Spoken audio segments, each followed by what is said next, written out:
I like to think that I'm not like the other game developers. I have maybe a different energy to me. Maybe I'm a little bit more brash or harsh or however you want to call it. I think I'm still a nice guy at the end of the day though. But I have some maybe different views in terms of like game dev advice compared to other people on YouTube. And I just want to share them with you in this video. This is my unconventional game dev advice basically.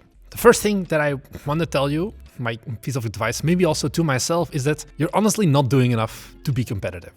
And we're going in straight, but it is something that I think is true. You have a lot of these devlogs on YouTube of people who's like, oh, it's a cozy morning, come and watch me make my coffee and then sit down and work a little bit on my game and we're gonna take a walk now and then walk the dog and whatever. And they don't really do much development, but that's kind of how they make it seem like game development is. And maybe that's how they do it, because they're also YouTubers, they have to be cozy. But there's another side of game devs who are like shipping 10 games a year, who are just putting out so much volume, who are arbitraging, who are getting people to make them like 5 daily YouTube shorts and other kinds of marketing. And I think that is a side that you need to know exists as well. Yeah, you can make those cozy styles of games. And if you just want to do this as a cozy hobby, then that's fine. But if you are looking at this in a bit more of that mindset, and it's something that I had to be honest with myself as well, like, hey, I actually want to make this my career and I want to make this, you know, successful. You can't do average results. The average game on Steam makes like $600. So if you do the average things that everyone else does, you're gonna end up with a $600 game. Maybe there's some fallacy in there, I don't care. But that is kind of the mindset that I've been having for myself as well, of like, look, you just need to do more, or you need to do more meaningful stuff at least. That doesn't mean that you need to work 7 days a week, 12 hours a day, but it means that you need to be honest with yourself of like, am I doing enough? And if the answer is no, how can I do more of the stuff that matters the most instead of just, oh, I'm making my little coffee and drinking and all that. That's kind of a thing that I had as well, like, oh, making these YouTube videos. I'm complaining about like, oh, I'm not really getting the views I want. And then I like look at myself in the mirror like, but are you doing enough? And it's like, not really, I'm just doing 1 video a week. So that's when I'm okay, then do more. You can probably do it. I know I have the bandwidth for it. Same thing with like marketing for games, like, oh, we do some YouTube shorts, but it's like, oh, yeah, I do 2 YouTube shorts a week. And it's like, yeah, that's not going to be enough. There's people who are doing 2 a day, and even that is like not really a super high amount of volume. It even comes down to like, you know, thinking about features, doing prototypes. If you do 1 prototype every 2 weeks, basically, there are other people who are doing a prototype a day, basically, who are going to be way faster at finding the optimal game idea, basically, to find something that is fun and interesting, whereas you keep overthinking your simple prototypes for 2 weeks and it almost goes into like production, but then it's like, ah, no, not after all. I think that is my first piece of advice that you need to keep in mind. The second piece of advice that I have, and it's something that I hear often, it's less applicable to me at this point, but especially when I was still working at a corporate job, working as a data center architect, is that you should prioritize the future you over the you of today. What does this mean basically? This is like the Andrew Tate video of game development at this point, but fuck it, we'll lean into it. It just means that you should not just look at, okay, I don't want to work today, I just want to sleep more or something. Like, the best way I can describe it is like, okay, I get a question often of like people who hate their 9 to 5 and they're like, I want to do full-time game development. And then you ask them, when do they work? And it's like, oh, I can squeeze in like 1 or 2 hours in the evening. And it's like, yeah, step 1, previous point, you're simply not doing enough to be competitive. Point number 2, you're ruined at the end of the day. You are not doing any good brain power anymore. The people that I talk to who are the most successful game devs, who still kind of do this maybe as a hobby or on the side, are the ones who get up earlier and who work with like the 100% brain capacity in the morning. They get the same 2 hours as you do in the evening, but I think also, and this is very much a meeting, I think saying, oh, I'm a night owl is cope. I think nobody is a night owl, really. You just don't want to be a morning person right now. And it's like, okay, that's fine. But once again, you're not going to get to the point that you want to most likely if you don't put in the work. I put in a lot of work to get to the point that I am right now. I started waking up early and all of that. I went to the office, basically, like my corporate job, with both of my laptops, my work laptop and then like my Bite Me Games laptop. And I just got to the office at like 7 in the morning and I was just working there until like 9:30 in the morning. And everyone was like, oh, Marnix is working really hard. And they just didn't know that I was using the prime hours of my brain to work on starting this entire company, basically. Game development at the end of the day is something that is like 100% brain power you need for it. So find the point that you have the most brain power and try to work with that. My third point of advice, I think is a very funny title at least, and was the one I came up with that inspired me to make this entire video, is don't negotiate with terrorists. Be like the United States of America. What do I mean by this? It is that there's a lot of weird people in game development. I think at the end of the day, you know, who are the people who get into game dev? Maybe I'm gonna call you out, but it's like the people who are maybe neuroatypical and the ones who used to get bullied at school, and you know, they're maybe not the ones who go outside the most. So there are some really weird fucking people in game development. It's something that I've realized as well. I interact with a lot of them, and I know also that some of them, no matter what I say, they will always hate me. They will always hate the games that I make, and the only thing you can do is just not engage with them. They're terrorists in my eyes, and there's no point in talking to them. You will never convince them that the games you're making aren't slop or whatever. They have a preconceived idea of who you are, of what you do, and you can't change that. So don't put effort and energy into trying to change that. Just focus on yourself, king. It's the best way I can describe it. You see this also with, for example, you release your game on Steam and you get negative comments, negative reviews. And sometimes it's for stupid stuff. You've all seen those reviews of like not recommended, 7,000 hours played, the game is too shallow or something.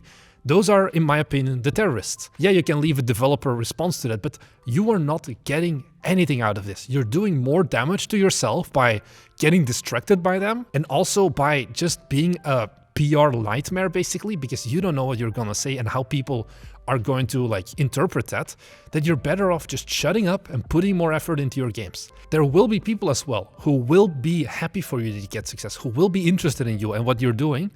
Talk to them, but don't talk to the people who just give you advice of like, this game is boring, oh, you're just making slop, this doesn't seem interesting, because they are acting 100% in bad faith. They don't want to help you, they don't care about you.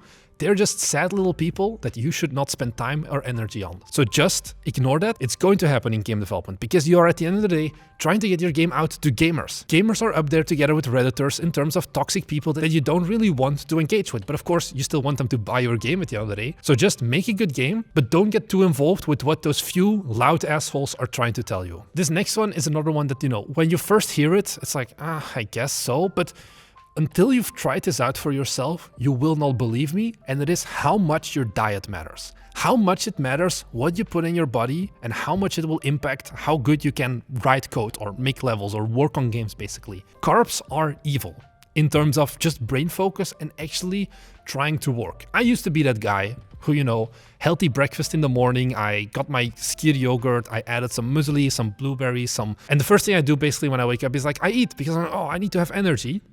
And then one day, I got like this advice that I'm giving right now, basically, of like, oh yeah, you shouldn't eat in the morning because you work better fast. And I'm like, you know what? Instead of being like immediately like, no way, this guy knows what he's talking about. I'm like, you know what? Let me try it. And for like, I think 5 days or something, I woke up and then I just didn't eat until like 4 or 5 hours later. You know, it's called intermittent fasting if you want to be hip about it, basically. But the amount of focus that I had was way better. Maybe there's some placebo in it, but if it works, I don't care that it's a placebo. If I then like go and like hang out with my parents or something like that, where, you know, I am expected to eat breakfast, which is like bread and bananas and all of that, my like focus and my attention span is ruined for the rest of the morning, basically. And it's once again, going back to that point number one, you're not doing enough to be competitive. It's like, there are other people out there who are more killers than you. You see them especially in mobile game dev, who will hyper-optimize the shit out of their day just to get more focus out of it and just to be able to deliver more results in the same amount of time. So instead of just being like, oh, who is this guy? Maybe you've clicked off at this point. What does he know? I ask you, just don't eat breakfast for like a few days and just get to work, basically. Especially if you're a guy, this maybe is a weird thing. Once again, we're 95% guys on this channel. You can kind of just not be hungry. It's a weird thing maybe, but it's like you can tell yourself, or like you can just ignore it. And you can just work, and like that hunger drives you more. And then at some point, yeah, you're gonna eat. But for like a few hours after you wake up, try to just work. Try to not immediately eat like a big breakfast, especially carbs and things like that. And just focus on working. You can like go super deep into it. I tried like carnivore diets and things like that, and sure, they may have some result. The easiest thing you can do is just delay your breakfast for a few hours, because your brain is super important for game dev, and your diet impacts your brain so much. And then the last piece of advice that I have is that solo game dev should be done out of necessity, but not because you romanticize it, basically. You love to hear those stories of like Eric Barone or like other solo indies, basically, who had massively successful games, and it's like all of the money goes to them. And you want that as well. It's like, oh, I don't want to work together with other people. I can take 100% of the profit, but it's like, yeah, 100% of $5,000 is still way less than 50% of $100,000. And you're also splitting the load. There's so many problems with being a solo game developer. There just are. You have nobody to bounce your ideas with. You have nobody to tell you, hey, maybe this isn't the game we should be making. You have nobody to talk to you when you're feeling down and when you hate your project and you don't want to keep working on the project. And you have to do everything. There's so many problems with it. The only thing is that when you first get started with game development, you're almost forced to be a solo game developer, because you don't have the rep sheet yet. You don't have enough of an established kind of like persona that other people want to work with you. Nobody wants to work with the guy who's like, oh yeah, I'm a software developer, I want to get into game development, because it always ends bad, because they haven't proven anything to themselves. They haven't proven that they can actually ship games. And you have that problem as well right now. You need to get those few first games out there and then start working together with other people who, similar to you, have also released a few games. This is kind of like a filter as well. You can see like, hey, these guys are serious because they've actually shipped stuff before. The amount of risk goes down a lot, and you kind of both have a certain level. There's not like a big imbalance of like one guy is still watching Bracky's tutorials and then the other guy has to carry 90% of the game's code, but you both kind of are more equal. So that should be your goal. Finding people to develop with at some point is always going to be better. And I'm not kidding myself. I know it's not as simple as, oh, just join a game jam and find someone either, but it is something that it should never be the end goal to be a solo game developer. It should always be the end goal to find one or two other people at some point, not when you get started, but at some point in your game development journey, who are similarly minded, who have a similar style of vision, and you can work with together, because you're going to be able to move mountains that way.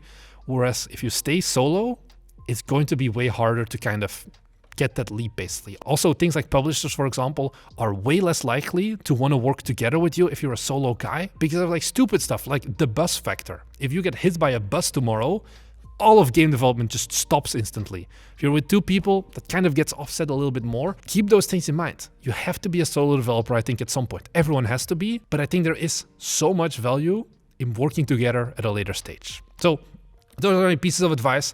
I don't know. Is there anything else that you think that I missed? It's maybe not, you know, the standard advice of, oh, no 0 days, work 5 minutes a day, guys, because whilst, yes, sure, those things are good, they're not helping me at this point anymore. This is the advice that I wish I heard like 2 years ago already, because that was the point where I was doing like all of the basic shit already of like working on game development, basically. But I needed someone to sit me down and be like, hey, you know, you can actually do more and get better results and things like that. And I have been enjoying that. So I hope you still got some value out of it. I know this isn't a video for everyone, but you know, to those people who watched this entire video out of hate, I don't negotiate with terrorists, I guess. So thank you very much for watching. If you're new here, I'm Marnix. I'm on a journey to build a $1 million game studio in 2026. So if that's something that you're interested in, be sure to head down below and subscribe so you can follow along with the journey. And I will share what I learned basically along the way with you. So that's all I need to say. Thank you very much for watching, and I'll see you guys in the next one. Bye.